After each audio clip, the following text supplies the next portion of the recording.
Clarita here, and I've got a new sponsor, DistroKid.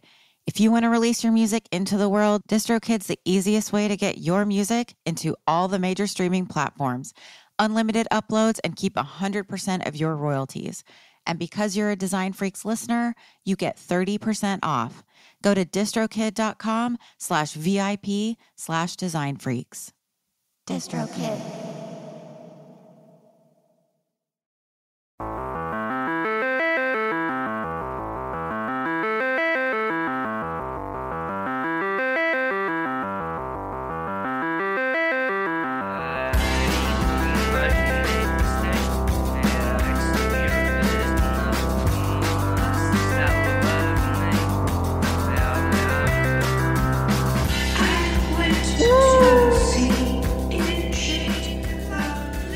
Hi, y'all. Welcome to another episode of the Design Freaks podcast, where we talk music industry, art, and design. Thanks for listening. I'm Clarita, and I'm your host. I'm a Seattle-based graphic designer, originally from Austin, Texas, which is why I say y'all. This is episode 47 with Callum Rooney.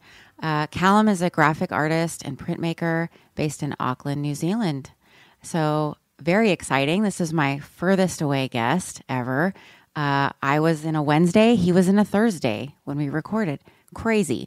I love his work. It's psychedelic, joyful, just keeping the spirit of analog design and printmaking alive. So very cool.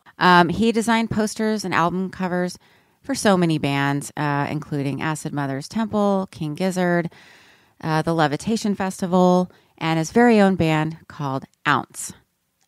I wrote in my notes, interesting name in a country that uses the metric system. Just saying. But no, they're awesome. And I put their music in this episode, kind of sprinkled it throughout. So if you like it, go to their Bandcamp and buy their album and their merch that Callum designed. And I'll have a link to all that in my website and the show notes for this episode.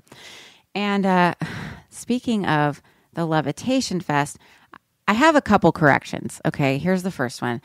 In this episode, we talk about the France Levitation. We weren't sure whether it was happening. It is happening. Shout out to Johnny Sarkis for sending me that info. Sometimes you can look things up, but you choose to bother someone instead. But that's what friends are for. So thank you. Anyways, but Callum is doing design work for Austin Levitation. And I just saw his Melted Skull shirt that he designed for them. Really cool. They're printing it on tie-dye, and I want one. Anyways, my main correction, though, is so in this episode, I mentioned the musician, thinking that I'm going to talk about New Zealand musicians. And I mentioned John Congos. He's not from New Zealand. He is very much from South Africa. So I was wrong, but I left it in. It's funny. It's funny when you're wrong. But also there are some interesting things about him. So just going on a little side tangent about John Congos real quick. And then I'll get into why I thought he was from New Zealand. But so his big hit was called He's Gonna Step on You Again, which was covered by the Happy Mondays. And their version was called Step On. And the best part of that version was the John Congos guitar sample they used. Shots fired. But so that song came out in 1971. And for some reason, it's cited in the Guinness Book of World Records as being the first song to ever use a sample. It was actually a tape loop of African drumming. Pretty sure tape loops were used before that. But anyway, little nugget for you. But okay, so the reason I got mixed up and thought John Congos was from New Zealand is because his other song called Tomorrow I'll Go was covered by my favorite New Zealand band, The Human Instinct, from their album Stoned Guitar, which is the only one I'm familiar with, TBH. And that's like the quiet sad song on the album, but the rest of that record is such a ripper. If you like heavy stoner rock from that era, I mean, yeah, love that record. But I didn't bring up Human Instinct with Callum because in the back of my mind, I'm always thinking like am I getting Australia and New Zealand mixed up? And for a second, I thought, no, they're Australian. I second guessed myself, so I didn't want to say it wrong. So there you go, turning my mistake into 2 recommendations. Anyways, Callum is a very gracious guest. And but first, I wanted to say thank you so much for listening. And if you enjoy the show, please share it with other vinyl and design freaks and leave an iTunes review and subscribe. You can find everything at designfreakspodcast.com, and you can contact me there, hit the shop button, buy some merch. You can donate. You can find the Bandcamp page for Ounce. And of course, you can pre-order that Box of Bubbles collector's edition of the Barney Bubbles book by Paul Gorman. And that's at vol.co. That's the website, vol.co. So that is a special collector's edition that comes with extras, and it's signed and has a cloth-bound box with screen-printed design. I had the honor of contributing an essay to it, limited to 500 copies. It comes with the Hawkwind Galactic Tarot card pack to promote the record X in Search of Space. There's some Ian Dury pieces and a couple of DIY pieces from the Glastonbury Fair record from 1974. So check that out and order yours now. And for more music-related podcasts, and or if you'd like to sponsor the show, take a little trip over to ruinousmedia.com. And now, let's all take a journey over to New Zealand, into the future to talk to our mate, artist, graphic designer, printmaker, king of the ooze, Callum Rooney. So welcome. Hi. Hello. Welcome to the show. Thank you so much for joining me from New Zealand, from Auckland, right? Yeah, that's the one. Thank you for having me. Of course. My pleasure. I love your artwork. And I wanted to ask you my cheesy dad joke of how's tomorrow going? Oh yeah, the future. The future's it's unreal. Oh wow. I can't wait. So you're still it's Wednesday there, right? It's Wednesday here. We're living in the dark ages. Oh wow. Yeah, very bizarre. Have you been to the States much? No, I've never really left New Zealand actually. I was born in England, but I've only gone to Australia once, and yeah, I'm just not very traveled at all. So, well, I heard that it's like locked down there, or am I thinking of Australia? No, yeah, we just came out of a 4 or 5 month lockdown once Omicron hit our shores, and we're only starting to really come up to like the peak of it now. Like today there was 6,000 cases. Oh my God. So yeah, we're way behind you guys in terms of Yeah. So like the waves kind of hit you a little after. Yeah, totally. Tell my listeners who aren't familiar with you or your work, briefly, like who you are, what you do, that kind of thing, just like how you would introduce yourself.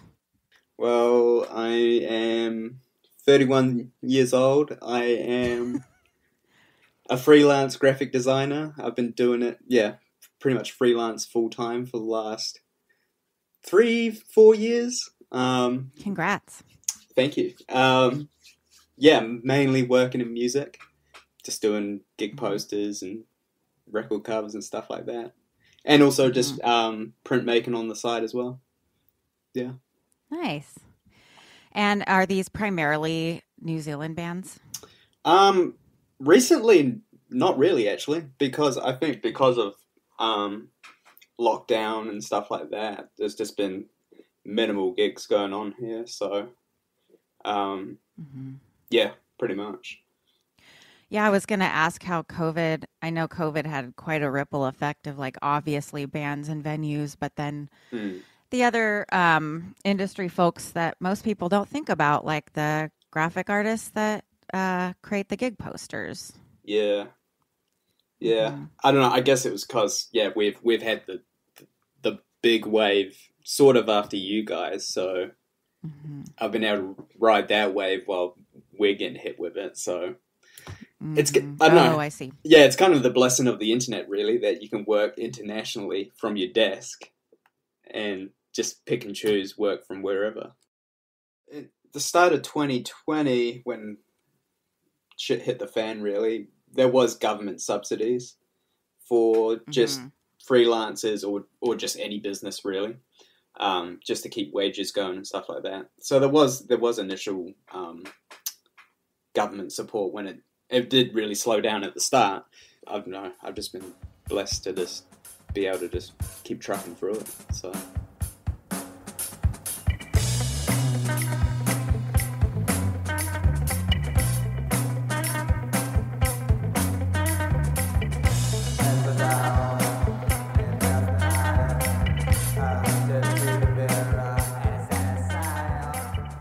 Well, okay, so let's go back to the beginning of your life at conception. Just kidding. But just like back to when you were like, that's what I want to do. Was it like when you started drawing? How did that all start for you? Well, I guess I've always had like I don't know, an interest in graphic art and stuff like that. And I did like, graphic design and art at high school. But I didn't, after that, I didn't do it in university or anything like that. I just did film and media and ethnomusicology. So that was like a totally different buzz. Oh, wow. I was also like playing music as well. So that kind of got me more into like record covers and gig posters and all that stuff. And then it wasn't until I was like in my early 20s that I started playing music in a band. So just on the side, when I was just doing a day job, I was just making gig posters and stuff for our band. And it just kind of just like organically grew from that. Just, do other people's gig posters. And yeah. It kind of starts from necessity sometimes, right? Yeah, definitely. I mean, we were like really broke and, when music doesn't really make money, so. What?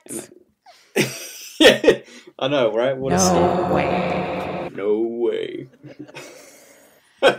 Harsh reality. Yeah, same with art and same with a lot of design. So you're quite accomplished for being able to be a freelancer. That's great. I love your art. It's a little, Thank you. The aesthetics are, I would say, maybe a little before your time. Is that safe Definitely. to say? Yeah, absolutely. Like, I mean, yeah, I pretty much all the music I listen to is, I don't know, like probably like 50 years ago at this point, Yeah. I was just listening to Johnny Congos today. Johnny Congos. Oh, it's so good. It's psychedelic, real fuzzy guitar, weird synth stuff. I'll send you a link. I only know a few things. I found out today that Split Ends is from New Zealand. Yeah, definitely one of the Kiwi nuggets. Yeah, and Crowded House. Crowded House, yeah. Have you seen that Split Ends record that's all laser cut? No. Let me grab it. I have it, and I pulled it out today for our interview because I wanted to show you. Just a second. Keep in mind, this actually, it does play, but I don't know if you can see it. Hopefully you can see it. Do you see that? Oh, shit. So that... It's good. Whoa. Yeah. Because usually, you see the etchings, but they're usually, it's just like a one-sided record. But one side never... that doesn't play. Yeah, yeah, but this right. is both. This is the other side. Yeah, the whole thing. It's just like laser. I don't know how they do it without affecting the grooves, but it's the album with that big hit. I Got You on it. Oh, yeah. True Colors. Anyway, that's my vinyl fun fact for today. So anyway, what about like New Zealand graphic designers? Are there people we don't know about? New Zealand, I don't really take a lot of inspiration from in terms of art. I'd say probably. Do you know Mike Hinge? No. He was born in Auckland, but he did a lot of that early sort of like futurism, sci-fi art. But he started doing that stuff in the States. But he was the only guy that was born in New Zealand that I'd probably say has been like quite a big influence. I would say a lot of the 80s stuff that was coming out of New Zealand, like on Flying Nun and all that stuff. A lot of that stuff has really cool art, like Chris Knox, and a lot of like hand drawn sort of punk sort of aesthetic, you know? Yes, I love it. Yeah. So you do take from punk and psychedelia, it seems like. Yeah, like definitely growing up before I started getting more into like the esoteric stuff of like, I don't know, psychedelia or prog or whatever. I was definitely more into punk. Like growing up, I used to skate and stuff, so organically I kind of started to absorb the music, and then with the music, you know, yeah, it was definitely a lot of punk stuff, and punk's definitely got like a very strong graphic identity. So yeah, I guess that kind of tuned me into like, you know, the record sleeve as a thing in itself, and the posters, like the DIY sort of ethos. Even like skate deck graphics. Oh, absolutely, yeah. Like Jim Phillips, yeah, he was like a big early influence when I was doing a lot more like sort of like delinquent oozy shit. I still do a lot of oozy stuff, but yeah, I'd say that's probably where it stems from. Yeah, so talk about the ooziness. I love it. Ooziness, it's definitely like a great device. It's an artistic device that you've kind of woven throughout your work. It's great. I mean, your typography is great too, but like I just love the contrast. Yeah, I suppose ooziness is just like a good. It's just like when in doubt, just add some ooze. You know, I don't know. It's just a good way of like bringing texture and just like light and direction and shit into a design. I don't know. It kind of softens stuff as well. It's like kind of like a way of adding sort of organicness without having to be like, you know, anatomy or like botanical studies and all that. Naked ladies. Yeah. I mean, yeah, a lot of that stuff's been done so much. So I mean, we love it, but also I would like to just look at texture sometimes too. Yeah, and yeah, texture seems to be a big thing these days in graphic art, I suppose. Okay, so how do you get your texture?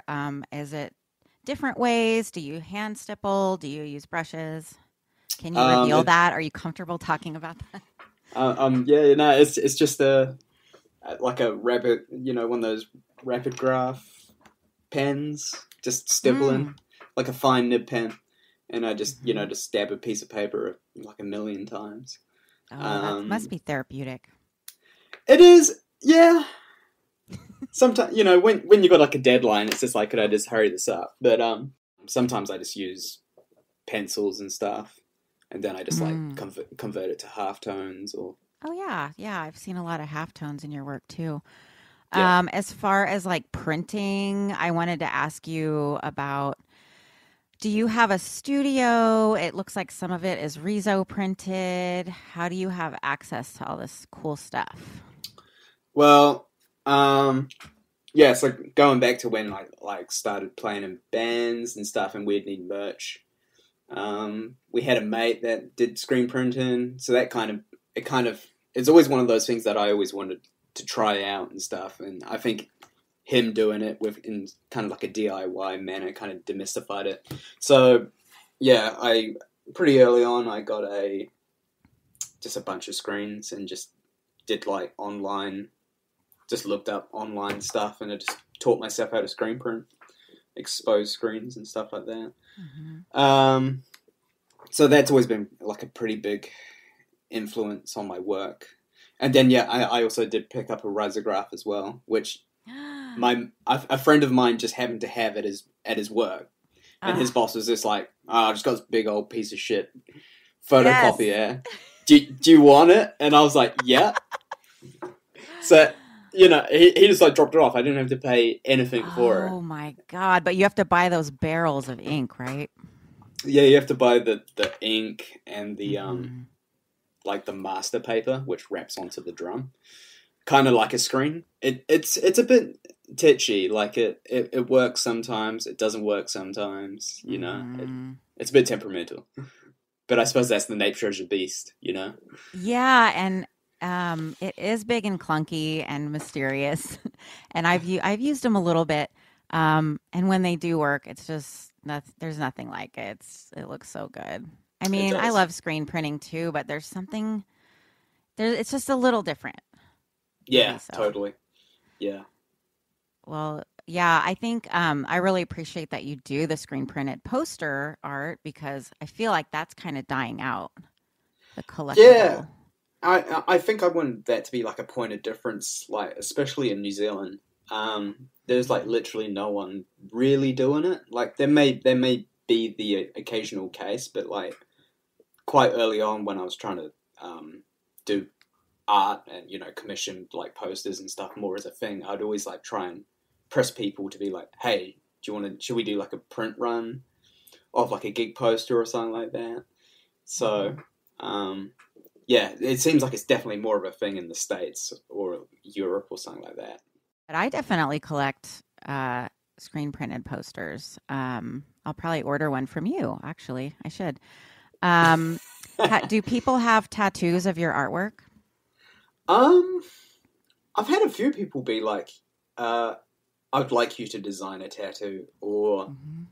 talking about taking a bit from another design that I've done, which it totally freaks me out because I'm like, don't don't put my crap on your skin forever.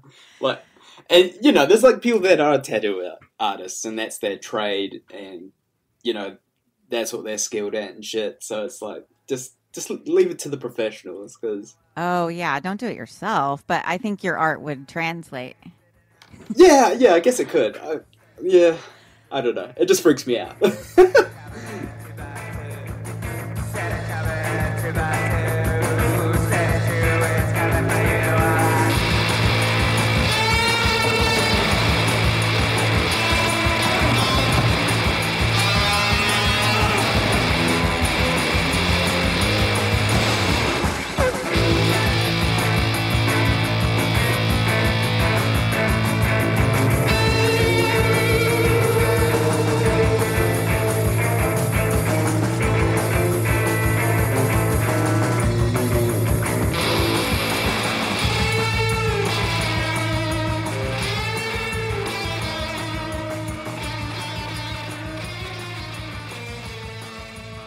You use so many cool fonts. Where do you like to source them from?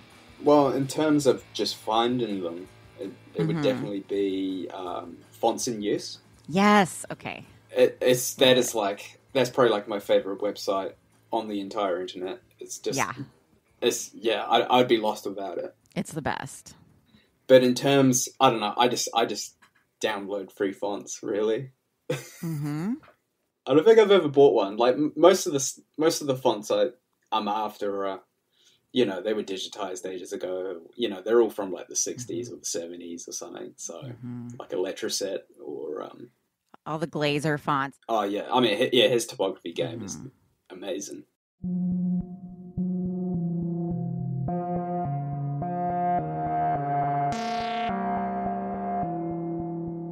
Let's see. What was the first record cover you remember? Did you have records in your house growing up? Probably not. Like my parents didn't really buy a lot of records, um, and I'm sure like CDs were kicking around, but probably one that I could probably actually remember, like that actually had an impact, would probably something like by Black Flag or something like that. Oh yeah, Um, Pettibon. yeah, Raymond Pettibon. He early on he was a big influence.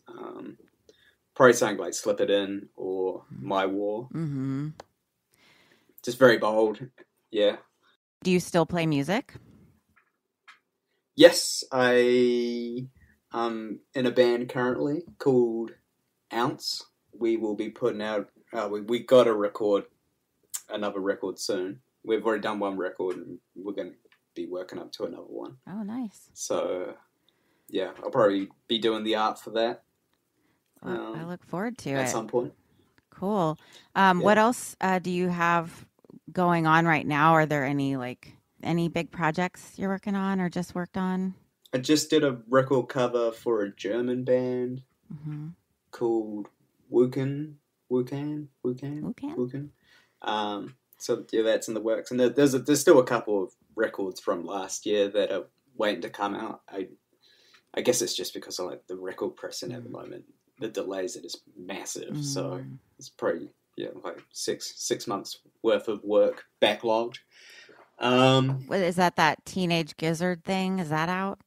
Yes, that physically came out towards the end of last year. Cool.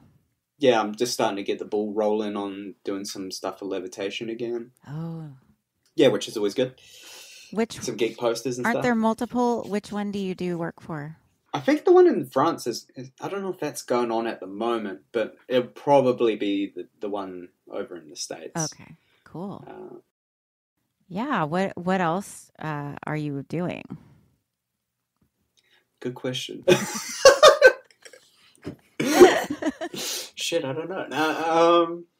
There's still some commissions in the works and stuff, and eventually I want to try and take some time out to like work on a book or something. Ooh. Yeah, I don't know, just like a small publication. I've always been meaning to do it, and I've just procrastinated on it for the last year or so. But yeah, maybe just something to just compile a lot of work. And I'm always doing screen prints as well, so they just kind of just come out when they come out, pretty much. Yeah, so like an art book. Yeah, an art book. I was kind of thinking initially sort of like a comic, but sort of like those old school like abstract comics where there isn't like dialogue and stuff like that, because I can't write for shit. I've already done like a few pages of it and stuff, but I don't know. I'm finding it pretty hard to carry a narrative. I'm pretty like, I got low attention span, so. But I've seen a paneled piece you've done, and it was cool to look at, even though there wasn't like a linear story exactly. Yeah. I think that's kind of like my approach to doing it. Like, I have done a few screen prints or just like single page sort of comics. But I was trying to do one that was going to stretch over like the span of a book, however long that was going to be. But so I don't know. I might just put those kind of loose pages in and just mash in previous commission work in their sort of raw state. Let's see what happens. Well, it's good to say it out loud, because then that's part of getting the ball rolling. Sometimes talking about it. Yeah, yeah, definitely. I saw recently did you do the foreword for that Barney Bubbles book? Was it like an essay or something at the start? It is a really sappy essay I wrote. And I was going to ask you, because some of your black and white drawings especially reminded me of Barney Bubbles. Yeah, he's definitely one of my big influences for sure, especially like all the Hawkwind era stuff. I heard that podcast you did on In Search of Space. You were mentioning In Search of Space and stuff like that. That was like a big record for me when I was a teenager. So he was so like immersive in his design. It wasn't just like a front and back LP sleeve. It's like the fold outs and I'm still trying to find a copy of that record with the original logbook. The booklet. With X in Search of Space. Yeah, it's hard to find. Yeah. I don't have it. Yeah, I wish I had it. It's the story that was written before they wrote the music. That's right. Like, the music was based on his concepts. Yeah, he was like totally an asset. I mean, he painted all the bass drum skins and the amps and stuff like that, and all the stage kind of, that's crazy. But also, I like the stuff he was doing with you've seen the stuff he did for like Oz magazine and stuff like that. His layout and like you say, his ads and stuff like that, his promo. Yeah, just it's crazy. It is. It's mind blowing, but he did do it for a living, so it's like he wasn't like working a job and doing this on the side. So I have to keep reminding myself, like, well, that's what he did. But because sometimes I'm like, how did he do? Because I'll keep seeing new things. I know, it's just all these other things that just come out of the woodwork. It's awesome. So it's the third edition of the book that's going to be released on what would be his 80th birthday this summer, July 30th. I think Paul Gorman was interested to know how is his work still relevant in a digital age. And it's because there's people like you and me, like you still do analog design. Not everybody's doing all digital. I mean, I assume you do some, right? Yeah, I only do the digital to kind of get it to the masses, I suppose. Mm-hmm. Like, and just like color and typography if I'm not doing it by hand. But yeah. So we kind of dabble in both, but it's definitely like there's never going to be a point where analog design becomes irrelevant, I don't think. No, definitely not. And even with people that do, I feel with people that do full digital design, you know, they're still trying to. There's definitely a resurgence to make it look analog. I don't know. I don't know if it's kind of like a pushback against like just like hyper digitization of everything. And you can't deny like the look of analog, you know, print work and just design in general.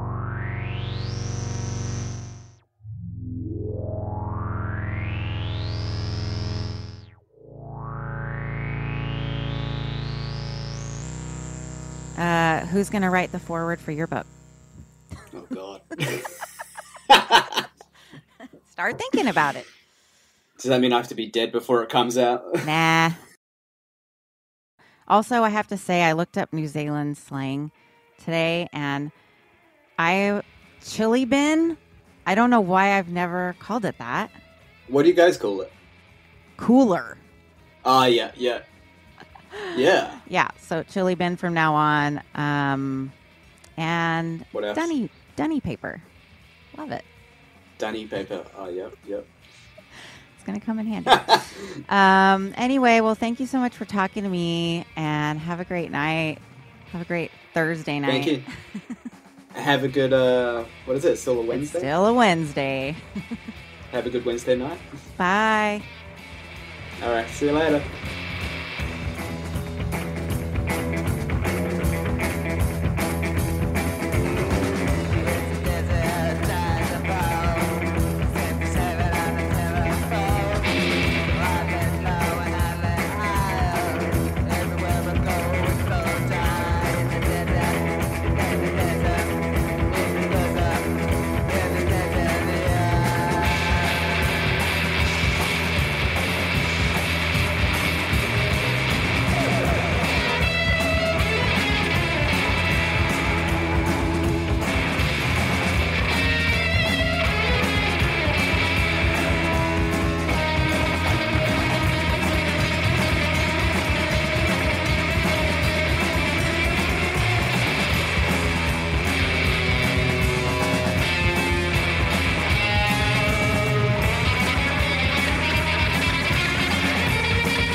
Tell